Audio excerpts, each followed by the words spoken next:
Magandang umaga, Bagong Pilipinas. Narito ang Police News Express sa oras na ito.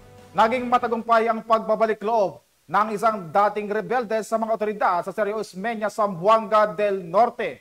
Ang nasabing rebelde ay isang 20 anyos na lalaki magsasaka at dating miyembro ng higpit organisadong masa.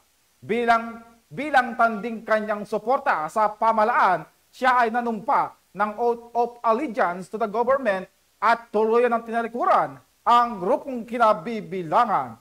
Dumaan sa debriefing ang nasabing rebelde para sa Enhanced Comprehensive Local Integration Program kung saan binibigyan sila ng tulong na makapagbangon buhay kasama ang kanilang pamilya.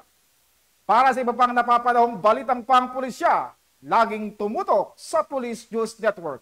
Alagad ng batas, tagataguyod ng Balitang Pulis,